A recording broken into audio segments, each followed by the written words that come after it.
Ok, muy buenas noches a todos. Bienvenidos a la presentación sobre variables. Espero que estén escuchando bien el audio. Estamos en fecha 22 de abril y hoy nos toca ver la primera parte de este pequeño micromódulo sobre variables en la investigación médica. Para eso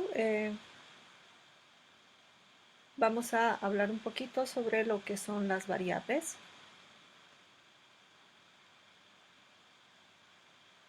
Y las variables vamos a definirlas de su sensu estricto, o sea, de la forma más estricta, como aquellos datos que vamos a colectar. Creo que no estamos teniendo bien la presentación.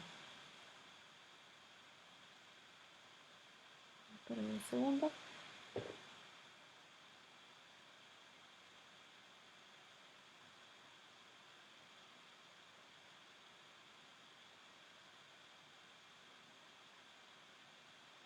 Perdón, un segundo, tenemos problemas técnicos. Ahora sí creo que vamos a tener que presentar acá. Muy bien, entonces estábamos diciendo que las variables de forma estrictamente, como lo indica el RAE, en su forma estricta, son aquellos datos que colectamos en las que cada objeto de observación va a tener un valor diferente. Hablamos objeto de observación a cada unidad en la cual nosotros vamos a recolectar la información. Por lo general en medicina esto siempre corresponde a nuestros pacientes, a los datos de los pacientes. Pero ya cuando hablamos un poquito de investigación epidemiológica, esto se puede extender un poco más a otros agentes biológicos, como ser los virus, las bacterias, los portadores, que serían los transmisores, entidades zoonóticas, biológicas e inclusive entidades no biológicas como ser hospitales, equipamiento, etcétera, etcétera, ¿no? Virus, priones y bueno, varios otros. Entonces, lo importante es que estos datos que nosotros vamos a colectar vayan adquiriendo valores diferentes en cada una de las unidades de observación. Y esta unidad de observación tiene que ser dependiente de la población que nosotros vayamos a escoger. ¿Qué quiere decir esto? Por ahí yo selecciono una variable, como por ejemplo con el coronavirus yo trabajo con la variable poblacional y yo selecciono por ejemplo la nacionalidad. Y si esta nacionalidad es igual en todos mis objetos de observación, pues ya no es una variable, ya se convierte en una constante y cuando no hay variación, pues es imposible de analizarla, al menos dentro de la estadística. ¿Qué es lo que vamos a llevar en el primer módulo?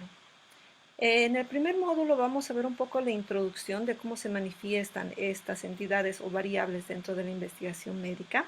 Vamos a ver unos pequeños ejemplos porque creo que a partir de la ejemplificación es más fácil entender esta parte porque existen siempre muchos errores en investigación que uno tiene una idea muy clara, establece un instrumento de recolección de datos que puede ser un formulario, una encuesta, y al momento de hacer el análisis de datos como que nos encontramos un poco perdidos, como que no logramos hallar la respuesta y pues aquí vamos a aprender un poquito algunas herramientas que nos van a servir para que nuestros objetivos vayan cumpliéndose de forma ordenada y cronológica, respondiendo a nuestra pregunta de investigación.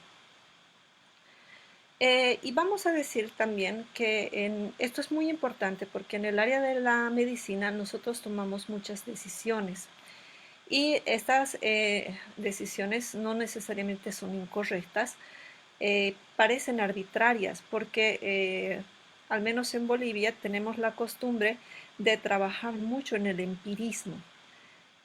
Y ese empirismo más que todo se basa por la experiencia que tiene el profesional médico en el tratamiento de ciertas afecciones. Entonces parece que cada médico desarrolla su propia técnica, su propia terapéutica, que puede transmitirla de alguna manera a sus estudiantes si fuera docente o a algunos colegas que siguen su misma línea, pero carecen un poquito de esta validez científica, ¿no?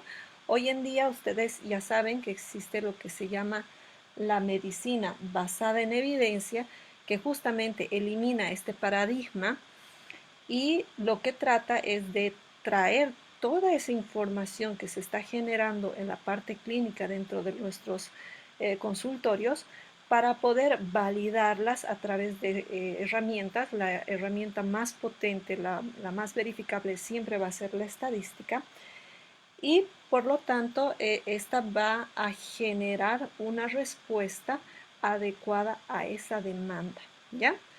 Además, estamos hablando de entidades altamente variables. Nuestros pacientes no vienen uniformizados, ¿no? O sea, un pediatra no va a atender solamente niños exclusivamente de 4 años cumplidos, ¿no? Y además que sean varones y además que hayan tenido lactancia, etcétera. No, no llegan así. Hay una condicionante de variables intrínsecas que vienen desde la genética del paciente, problemas congénitos de desarrollo, etcétera. Y luego tenemos las variables extrínsecas, que son las que van a ir modificándose a lo largo del crecimiento. Además, asociado a que cada miembro o unidad de observación tiene esta variación intrínseca y extrínseca, nosotros tenemos que ser lo suficientemente hábiles mediante, por ejemplo, criterios de inclusión y de exclusión, para que nuestra variabilidad que vayamos a observar no se explique a través de estas variables, sino a través de las variables que nosotros vayamos a seleccionar. Y por lo tanto, no van a carecer de esto que se llama la explicación obvia. Ahora, ¿por qué es necesario colectar datos? Muchas veces en medicina creemos que la colecta de datos termina con el llenar la historia clínica del paciente. Ustedes como estudiantes tal vez todavía no han entrado mucho en la parte clínica, trabajan más probablemente con estudios de tipo epidemiológico desarrollados en sus universidades, pero bueno, esta colecta de datos tiene distintos objetivos. Por lo general se alinean con uno de estos tres componentes, ya sea describir una situación existente, y aquí podemos hacer una descripción micro y macro. ¿A qué me refiero con una descripción micro?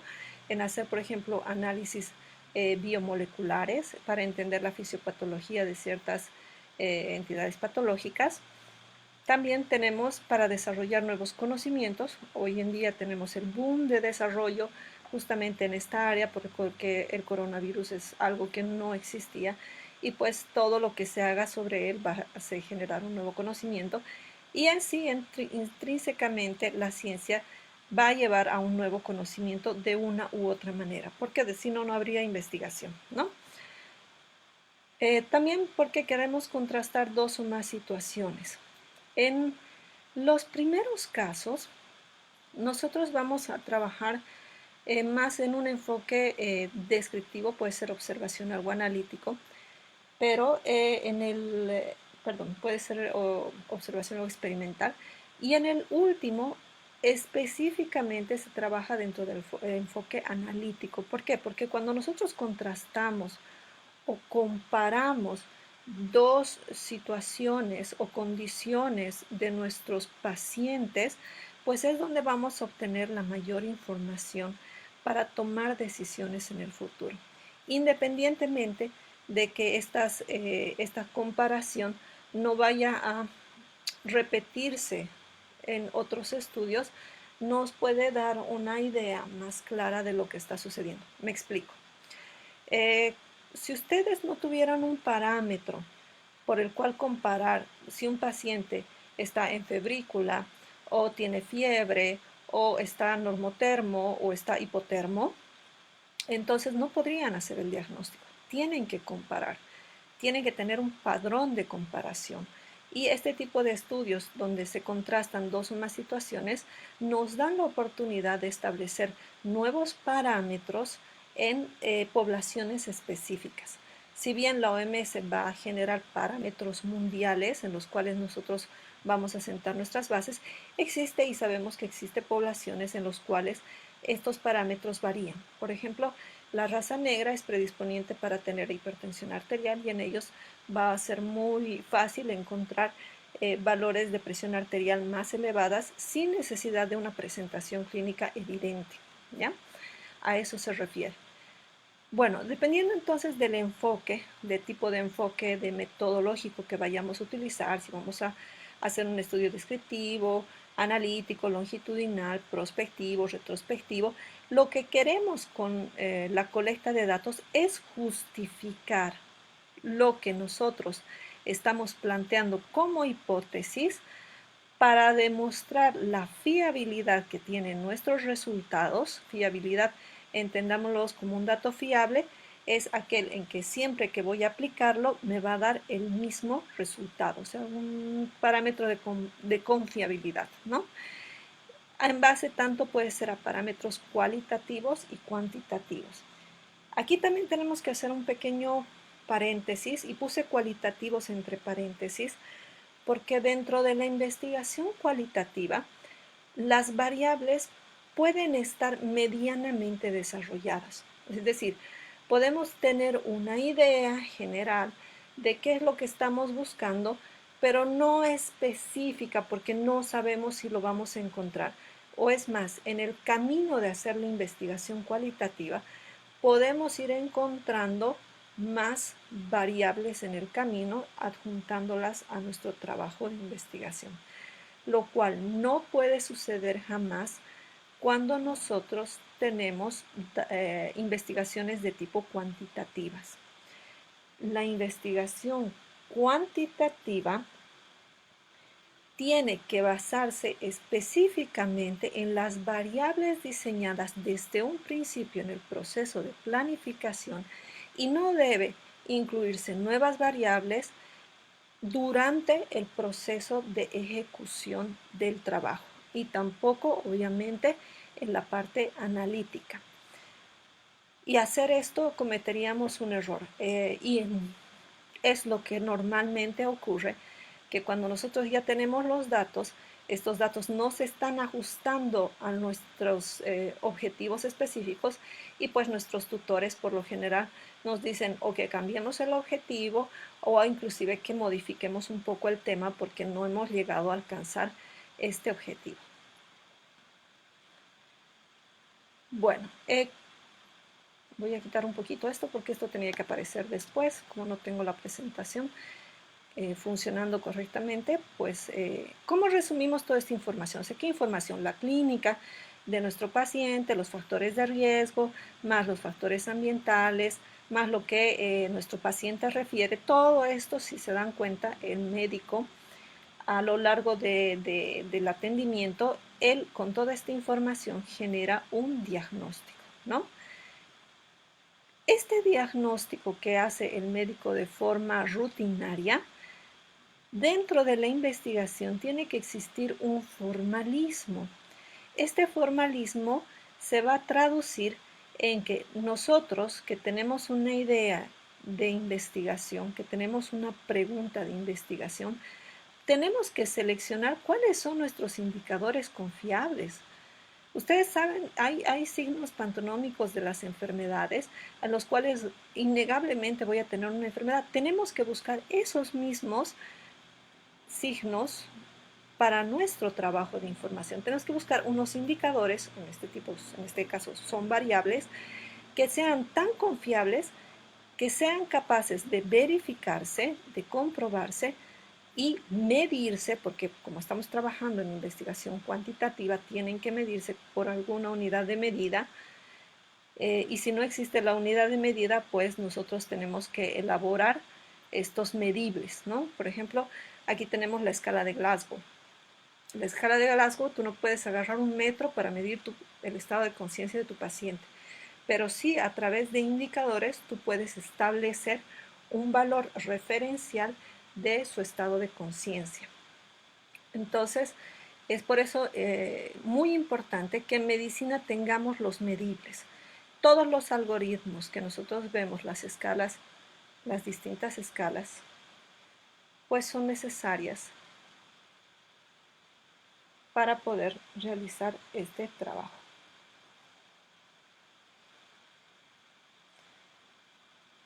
Bueno, entonces,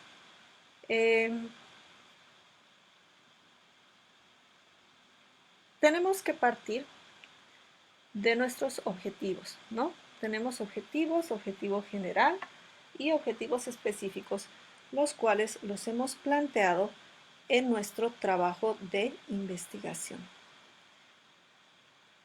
Estos objetivos tienen que guiarnos, tienen que orientarnos hacia nuestro trabajo y son ellos los que nos van a ayudar a seleccionar nuestras variables. Si bien el objetivo general no nos va a dar en sí el resultado, es decir, las variables, quienes sí nos van a guiar son nuestros objetivos específicos. Ellos nos van a decir, esto es lo que tú tienes que buscar y esto es lo que tú tienes que analizar, porque a través de estos objetivos específicos yo voy a poder alcanzar mi objetivo general. Y para que más o menos ustedes entiendan, vamos a ver unos cuantitos ejemplos un poquito más adelante, ¿ya? Si tienen dudas, por favor, al final de la conferencia podemos aclarar estas dudas. Bueno, entonces, partimos de que ustedes tienen una idea de un trabajo de investigación, ¿ya? Y por consiguiente tienen que empezar a seleccionar las variables para su trabajo de investigación. ¿Qué estructura tiene que tener su trabajo, su idea, su pregunta de investigación o su título? Creo que esto ya lo vieron en otras diapositivas. A mí me gusta mucho trabajar con lo que es la medicina basada en evidencia porque es muy clara, muy objetiva y obviamente es lo que últimamente se está usando más. Bueno, la estructura de su idea de investigación tiene que tener un paciente. Es decir, alguien en el cual ustedes estén enfocando a estudiar, pues un paciente diabético, una persona que sufrió un infarto agudo de miocardio. Bueno, ¿qué tipo de paciente usted quiere analizar? ¿En qué tipo de pacientes ustedes quieren trabajar? Háganse esa pregunta. ¿A quién quiero analizar? Este paciente, ¿qué características tiene? ¿Qué información me puede dar? Porque va a haber alguna información que mi paciente no me la puede dar porque obviamente hay cosas que mi paciente no va a saber, pero sí yo puedo obtener a partir de radiografías, laboratorios, la información de mi paciente, todas ellas son válidas, pero entonces tenemos que ver qué tipo de información me va a poder proporcionar este paciente y hacer también un balance de costo-beneficio, dónde voy a encontrar estos pacientes, me son fáciles acceder a ellos. Mi paciente no necesariamente tiene que ser la persona física. Por ahí mi paciente solamente son aquellos pacientes, por ejemplo, madres que hayan dado a luz en una determinada maternidad el año pasado. ¿Okay? Yo tengo las historias clínicas, entonces mi paciente va a estar, me va a dar la información en este caso a través de su historia clínica. Y ahí yo quedo mucho más limitada porque solamente voy a poder contar con las variables o la información que esté detallada en la historia clínica. Y si tengo la suerte de tener el teléfono de estas pacientes, pues voy a tratar de comunicarme con ellas para completar mi historia clínica. Pero si hablamos de pacientes del año pasado, yo puedo tener información de referencia de esa paciente, pero no puedo obtener sus análisis laboratoriales. Es decir, si yo quiero verificar algún nivel de alguna proteína, de la alfa-cetoproteína, por ejemplo, en los bebés, yo no lo voy a encontrar porque eso ya pasó, ¿no? Entonces, tenemos que preguntarnos también eso. Si mi paciente, voy a acceder a mi paciente directamente, voy a tener acceso a su documentación, sus historias clínicas, etcétera. Voy a tener el suficiente presupuesto para sacarles tomografías a mis pacientes. Eso es lo que nosotros tenemos que preguntarnos porque eso va a influir también en qué tipo de información o qué tipo de variables es la que yo voy a seleccionar para poder desarrollar mi estructura de metodología estadística. Después, otra cosa que tenemos que tener claro es a qué nivel yo quiero analizar este paciente. Es decir, De este paciente de infarto de miocardio, yo quiero ver la profilaxis, yo quiero ver la etiología, yo quiero ver su diagnóstico, yo quiero ver el tratamiento, yo quiero ver la epidemiología, es decir, ¿qué quiero de este sujeto? ¿Por qué? Porque las variables que yo voy a escoger para diagnóstico van a ser completamente distintas a las de tratamiento, distintas a las de la epidemiología, distintas a las de etiología. Entonces tengo que tener claro qué paciente y dentro de la patología de ese paciente, qué etapa clínica es la que quiero analizar, ¿ya? Y a través de estos dos, recién me planteo un nivel de comparación. Nuevamente aquí aparece la comparación porque es radicalmente importante que ustedes generen un nivel de comparación para nutrir su trabajo.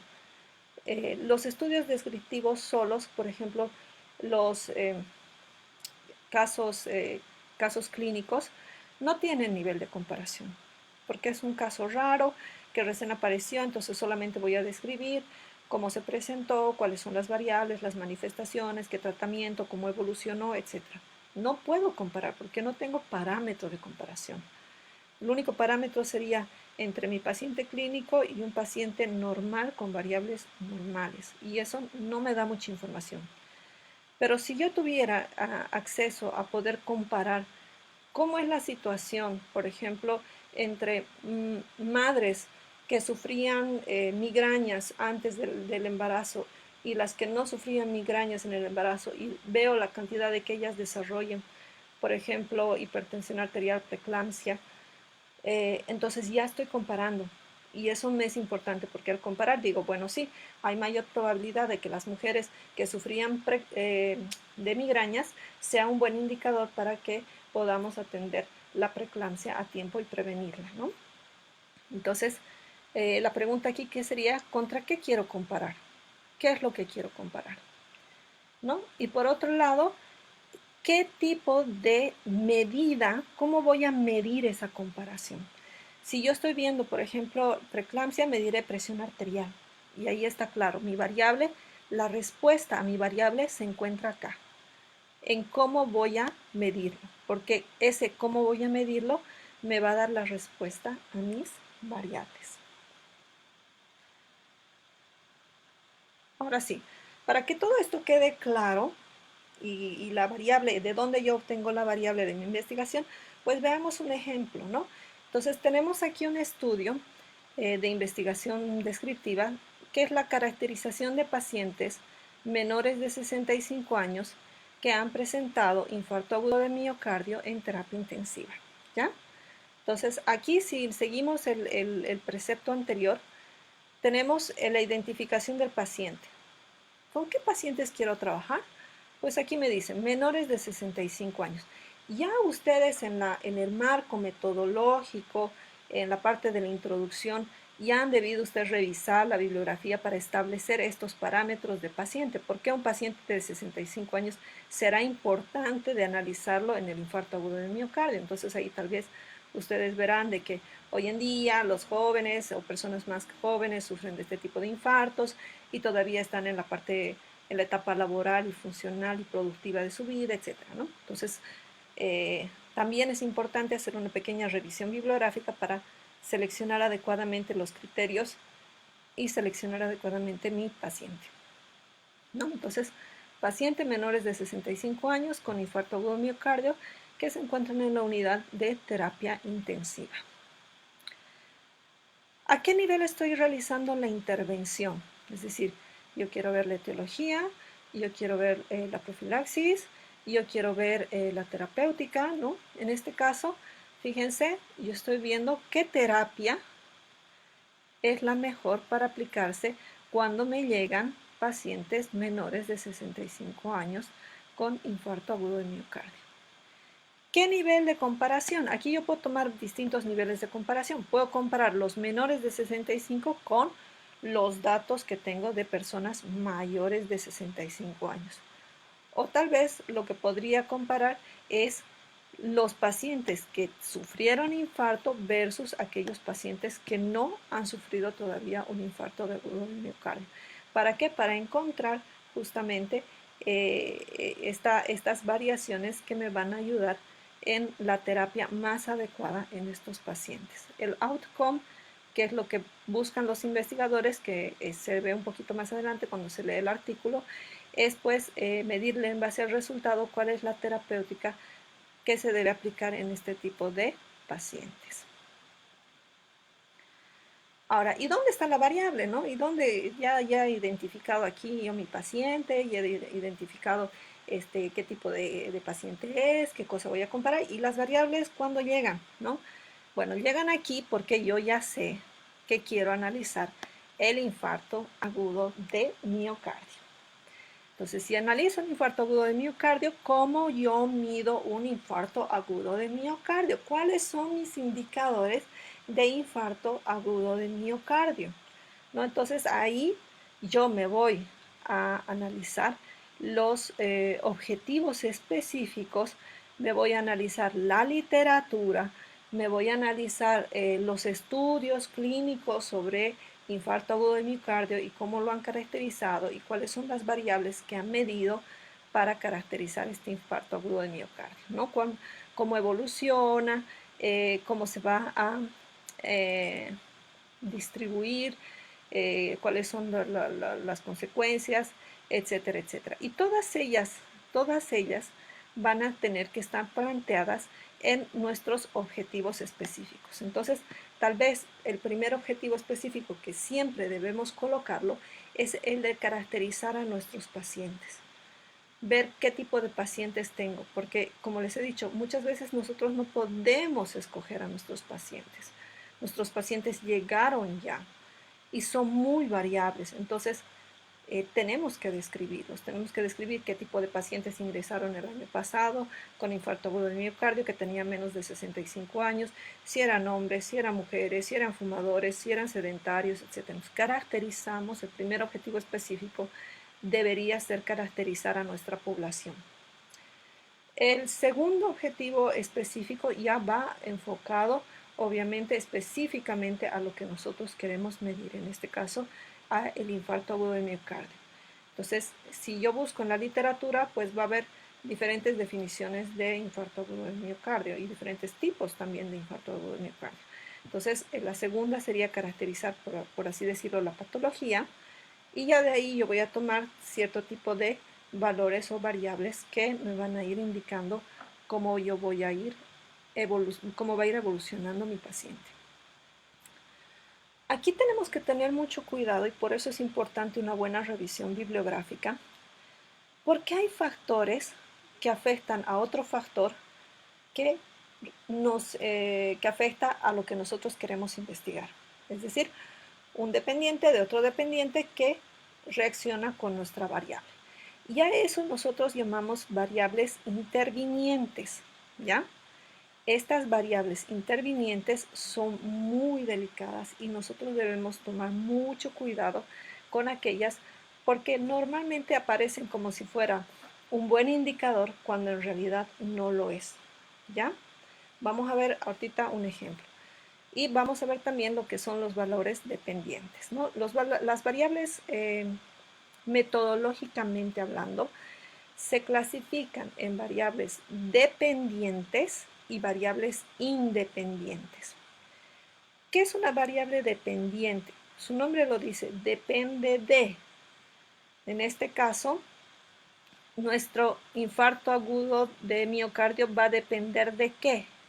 Va a depender de la edad de mi paciente, del estado de salud, de la cantidad de grasa que consume, del ejercicio que realizó, etc. Fíjense, como depende de todos esos factores, esa va a ser mi variable dependiente. Y la variable dependiente siempre aparece en el título de mi investigación. ¿Ya? Las independientes son las variables en sí que vamos a analizar y que vamos a medir y que normalmente están en los objetivos específicos. Nosotras los agrupamos en los objetivos específicos.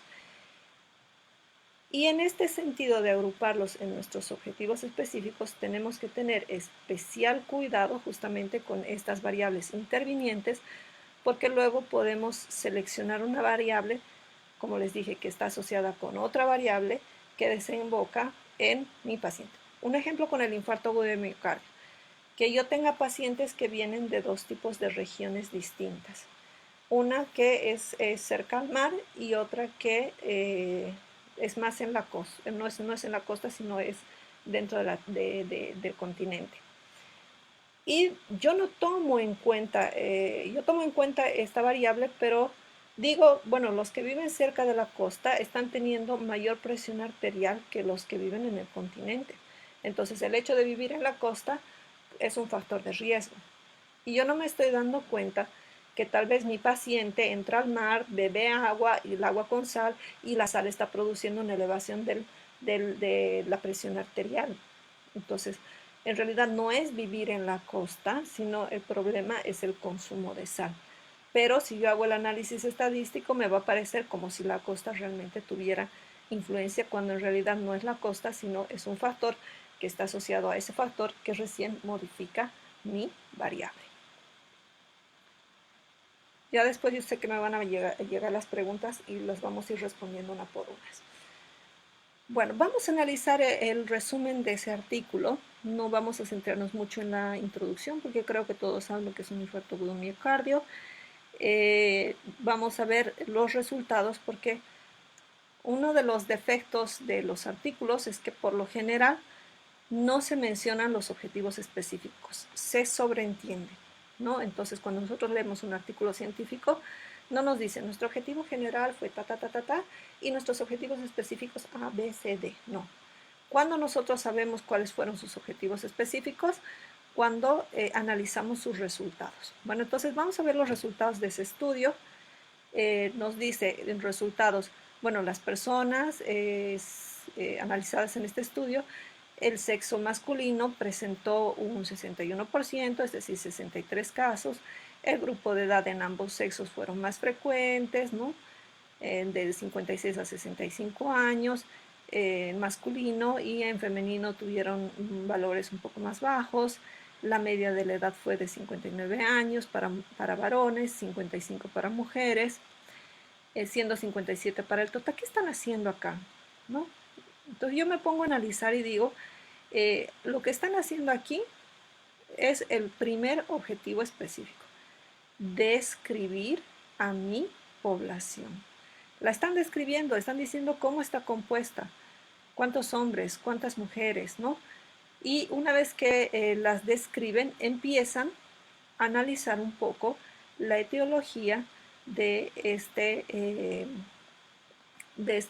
infarto agudo de miocardio para comprender de dónde pudo haber ocurrido este valor anormal que a esta edad tuvieran un infarto agudo de miocardio. Entonces, ya sabemos que por la bibliografía los factores de riesgo son fumar, hipertensión arterial, estrés, etcétera, ¿no? Entonces, ahí lo dice, los factores de riesgo de mayor frecuencia, esto quiere decir que aparte de estos han tomado otros más, pero que no han sido significativos, fueron el hábito de fumar, la hipertensión arterial, ¿no? Y aquí estamos hablando de la etiología. Ahora, el diagnóstico o la evolución de mi paciente, dice, de los 28 pacientes trombolizados, fue más frecuente la realización de este proceder terapéutico entre las 6 y las 12 horas después del infarto, en 14 pacientes, ¿no? Entonces me está hablando aquí un poco de la terapéutica que han utilizado. Entonces, si yo entre las 6 y las 12 horas logro actuar, me indica ahora las complicaciones, ¿no? Las complicaciones más frecuentes fueron la disfunción del ventrículo izquierdo en el 23% y las isquemias en el 5,88%. Entonces, esta secuencia es una secuencia que nunca debemos olvidarnos en medicina. En medicina siempre debemos describir a nuestro paciente, inclusive si estamos haciendo un caso clínico, siempre describen al paciente, ¿no? Un paciente de 65 años llegó a la unidad de terapia intensiva, llegó en emergencias con un abdomen agudo, ta, ta, ta, ta, ta. Entonces, describe cómo es el paciente. Menciona la etiología. ¿no? ¿De dónde creen ustedes que provino el problema? Describen la terapéutica y luego describen el desenlace, ¿no? En este caso, las complicaciones que ha tenido estos pacientes. ¿Para qué? Para ver si la terapéutica de 6 o de 12 horas fue la mejor aplicada para elaborar un test diagnóstico, podría ser, ¿no? Muy bien, ahora me dirán, bueno, y tanto show para decirme que se clasifican en dependientes e independientes. No, todo este show solamente fue para que ustedes identifiquen a sus variables, sepan de dónde van a escoger a sus variables y cómo las van a escoger. Entonces, ahora sí, recién podemos entrar a la parte de la clasificación matemática para el análisis estadístico de sus variables, ¿ya? Vamos a ver un poquito esto rápido porque justamente la segunda parte de la charla, que la vamos a hacer yo creo la próxima semana, no sé cuándo, vamos a ver lo que es la operacionalización de la variable, es decir, cómo la variable que yo he seleccionado me va a servir para responder mi pregunta de investigación y que no existan sesgos en su interpretación y en su análisis, ¿ya? Entonces, yo ya he seleccionado mis variables, volvemos a la diapositiva de las variables, quiero que la tengan en mente. Han seleccionado el género, sexo masculino, femenino, la edad, el hábito de fumar, la hipertensión arterial, el proceder terapéutico, y cada una de ellas tiene que analizarse con una herramienta estadística. Bueno, de base, las variables para analizarlas estadísticamente tienen que ser clasificadas de acuerdo a su naturaleza. ¿Qué quiere decir a su naturaleza? A su forma de ser. Entonces, cuando hablamos de su naturaleza, vamos a tener variables que son cuantitativas.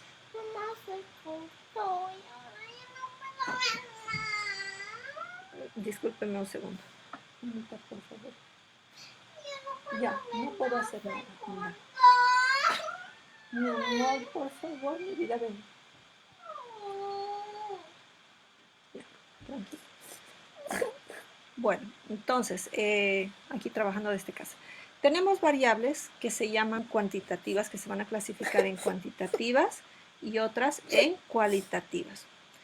¿Cuáles son cualitativas? Cualquier cualidad del ser, ¿no es cierto? Cualidad, aquella cosa que no se mide, que no se puede contabilizar, que yo no tengo una regla ni una unidad de medida.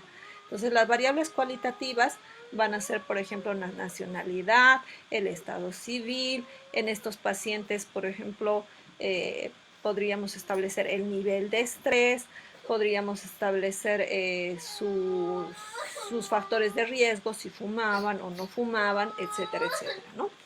Y en cambio, las variables cuantitativas, como su nombre lo dice, son cantidades, entidades mesurables que son capaces de medirse con balanzas, con metros, por algún medio, laboratorial o no, se tienen que medir. Entonces, las variables cualitativas se van a separar a su vez en aquellas nominales, es decir, que solamente las puedo nombrar, y aquellas ordinales que además las puedo ordenar. Por ejemplo, aquí están nominales, yo puse un hombre y una mujer. El género es una característica típicamente nominal. El nombre del paciente es nominal, claro que no es una variable porque yo no lo voy a analizar. La profesión es una variable nominal porque no puedo establecer un orden de jerarquía. En cambio, las variables ordinales sí tienen que tener un orden de jerarquía, ¿no? Entonces podemos poner en el nivel de estrés una persona relajada, por ejemplo, una persona indiferente y una persona estresada que es pesimista, etc. Entonces hay una forma de ordenarlas. Y por el otro lado tenemos a las variables cuantitativas que me expresan cantidades, y aquellas sola y únicamente cuando yo voy a trabajar en tablas de frecuencias me es importante separarlas entre las continuas y las discretas.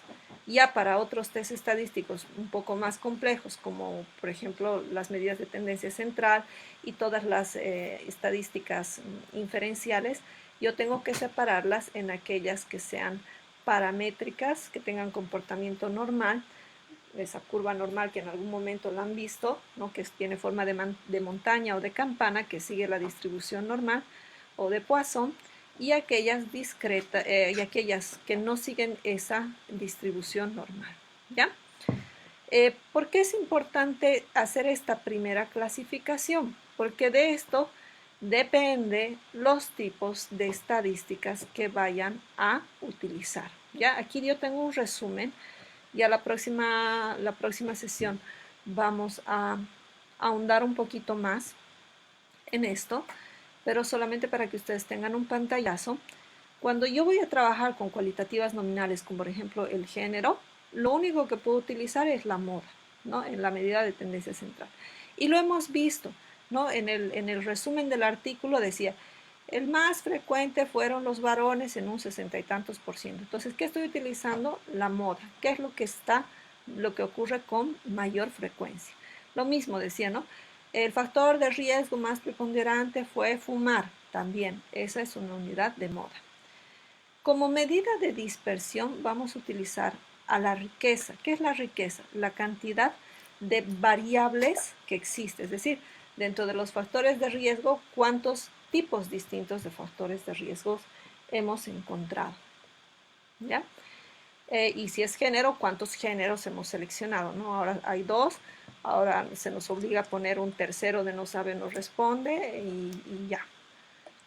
Ahora, cuando nosotros tenemos que graficar en nuestros resultados esta variable, lo deberíamos realizar mediante un gráfico de pizza. Esto sola y únicamente si nuestra variable es de una entrada, es decir, si solamente voy a analizar una variable, por ejemplo, género. Pero si yo voy a analizar dos variables, por ejemplo, género y que fuman o no fuman, ya es de 2 entradas, y ahí lo que debería yo hacer es utilizar un gráfico de barras comparativo, ¿ya? En el caso del test estadístico que voy a utilizar para poder analizar en la estadística inferencial, va a ser siempre el chi cuadrado, ¿no? El chi cuadrado que me va a medir justamente la variación entre dos variables de tipo cualitativas, y de hecho las cualitativas que sean nominales. Ahora bien, si ustedes han seleccionado su cualitativa de tipo ordinal, por ejemplo, nivel de estrés, ¿no? Para nuestros pacientes que sufrieron infarto agudo de miocardio, o inclusive la presión arterial, porque recuerden que el número de la presión arterial 120, 160, 200 no nos dice nada. Pero si nosotros lo transformamos en hipertensión, normotensión e hipotensión, esa variable que hemos medido de forma cuantitativa se está transformando en una variable cualitativa de tipo ordinal. Y cuando esto ocurre, cuando ocurre esta transformación, pues deberíamos utilizar a la mediana como el mejor indicador de medida de tendencia central, ¿no? La mediana que divide 50% por debajo y 50% por encima. Y la medida de dispersión tendría que ser el rango intercuartílico, ¿ya? Esa es la medida de dispersión que corresponde. O en su defecto, si yo me empeño en utilizar la media, por lo menos la medida de dispersión no debería utilizar la desviación estándar, sino el intervalo de confianza al 95%. ¿Qué tipo de gráfico?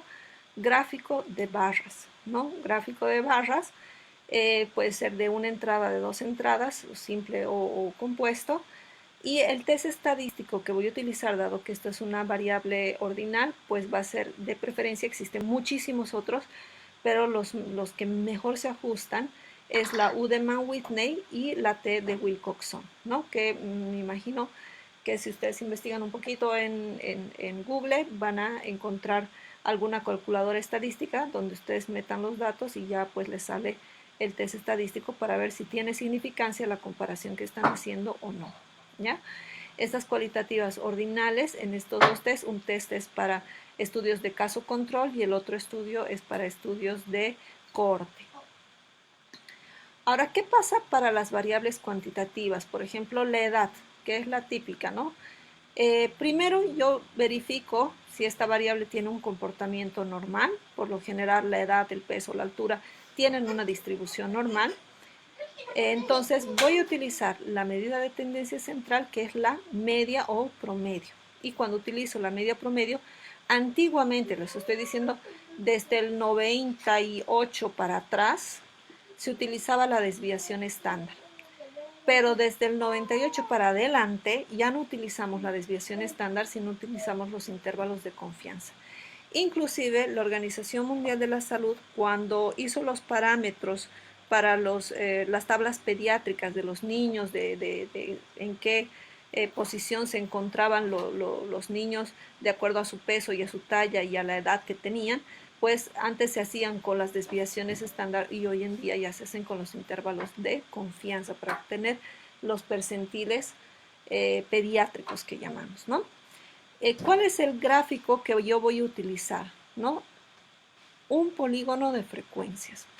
Este polígono de frecuencias puede servirme también de una entrada, de dos entradas. Me dicen si puedo utilizar un histograma, también pueden utilizar un histograma de frecuencias, pero ojo, mucho ojo, que al ser una variable cuantitativa, tanto el histograma como el polígono de frecuencias se grafican sobre un diagrama cartesiano. Eso quiere decir que las unidades de medida tienen que estar escaladas tanto en el eje X como en el eje Y. Y ahí ya queda muy, pero muy difícil, por ejemplo, hacer las comparaciones. Me dicen, bueno, y si tengo que comparar una variable cuantitativa, por ejemplo, la edad entre hombres y mujeres o la presión arterial entre hombres y mujeres, ¿qué hago? Pues entonces aquí van a utilizar lo que se llama el box plot, ¿no? En el box plot van a ustedes poder desarrollar justamente este tipo de comparaciones. Vamos a ver un ejemplo un poquito más adelante, ya estamos casi sobre la hora. ¿Qué test estadístico van a utilizar? El famosísimo y bien conocido test de Student. Este test de Student hay para 5 variantes distintas, ¿no? Para un valor, un parámetro estimado versus el normal, dos valores estimados, un valor que se llama alineado, un antes y un después, etc. Si van a trabajar con bastantes datos, por ejemplo, una variable cuantitativa versus una ordinal, podría ser, utilizan una ANOVA, ¿no? La ANOVA. Si van a trabajar con datos anidados, es decir, uno dentro del otro, van a utilizar el test de Fisher. Y si van a trabajar con dos variables cuantitativas para ver la relación que existen entre ellas, por ejemplo, podría ser las horas de evolución versus el descenso o el aumento de la presión arterial, pues van a utilizar una correlación lineal y como test estadístico el test de Student modificado, ¿no? Y si van a trabajar con múltiples variables, muchas variables, porque no saben cómo eso se está haciendo con el coronavirus, ¿no? Entonces tenemos muchas variables, mucha información y yo no sé cuál de esa información es más importante, pues el mejor test que van a utilizar van a ser una reducción de datos con lo que se llaman los componentes principales. ¿Qué pasa con las cuantitativas de distribución no normal, que no siguen esta curva?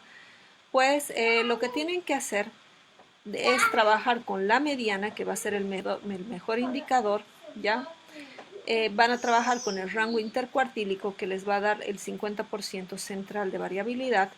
También aquí podría haber una excepción de trabajar con el intervalo de confianza. El gráfico que van a utilizar puede ser tanto un histograma como un polígono de frecuencias. Si van a hacer comparaciones de dos entradas, también van a utilizar un box plot. Y fíjense, aquí cambia los estadísticos. Estos estadísticos son paramétricos y estos de aquí son netamente no paramétricos. ¿Y quiénes van a estar? Nuevamente la U de Mann-Whitney y la T de Wilcoxon, y además vamos a poder utilizar la F de Fisher para poder trabajar estos datos. ¿Qué consideraciones ultimitas ya tengo creo que 5 minutos, últimas les puedo dar al respecto? Cuando vayan a presentar sus tablas, ¿no? Esto ocurre muy a menudo, pueden presentar sus tablas directamente con doble entrada, ¿no? Comparar masculino, femenino. Yo sé que a muchas publicaciones les limitan en el número de gráficos y de tablas. A presentar esto yo hubiera presentado un box plot, que me dice casi lo mismo, pero me lo dice de una mejor manera. Fíjense, utilizamos la media, que es lo que habíamos hablado para las variables cuantitativas, utilizan la desviación estándar y utilizan el intervalo de confianza con el p-valor de los datos estadísticos contrastados entre masculino, femenino y para el total, ¿ya? Entonces, eso sería lo de cabo. ¿Qué es lo que no deberían hacer? Lo que hicieron ellos. Fíjense esta tabla con 57 pacientes y si yo sumo todos estos valores sobrepasan los 57. ¿Por qué? Porque han mezclado dos variables. Fíjense aquí pacientes trombolizados y no trombolizados y luego aquí me vuelven a repetir los pacientes trombolizados, aquellos con evolución de menos de 3 horas, de 3 a 6 y de 6 a 12. Entonces aquí yo no debería mezclar este tipo de tablas. No se mezclan. Las tablas de doble entrada son de esta forma. Una en el eje horizontal y otra en el eje vertical. Y no deben ocurrir esto que las dos se encuentren en un mismo eje, pues dificulta muchísimo la interpretación y carece mucho de calidad. Y si hablamos de calidad, pues nos tenemos que ir al top de las investigaciones científicas, que son estas bases de revisiones sistemáticas basadas en evidencia, donde a partir de mi título yo tengo que colocar los tipos de intervenciones, especificar las características, hacer ¿qué se llama? Caracterizar a mi variable y además ver cuáles son las medidas que yo quiero, los primary outcomes, los resultados primarios, los que yo considero más importantes, también los secundarios y ver cada uno de ellos. Y obviamente mis tablas y mis gráficos pueden combinarse. Fíjense, aquí tengo una combinación de una tabla junto con un gráfico de resultados. Estos esquemas de acá se parecen mucho a los box plots, solamente que me van a dar solamente los valores de intervalos de confianza y el valor de la mediana, ¿no? Y ahí yo puedo comparar qué es lo que está sucediendo con la variable, puedo obtener información de mis datos y pues sería, como les digo, este es el top de la investigación médica. Creo que estamos sobre la hora. Si tienen, por favor, preguntas ahí en el chat.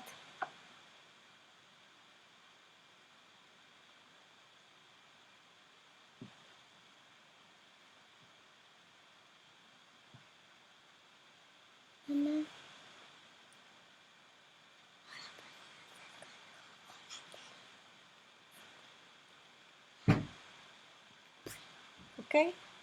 Bueno, si no es más, yo les agradezco muchísimo. Y bueno, cualquier duda, cualquier pregunta, pueden ir anotándola para la siguiente sesión para que podamos desarrollar un poco más aquella duda que ustedes tengan al respecto.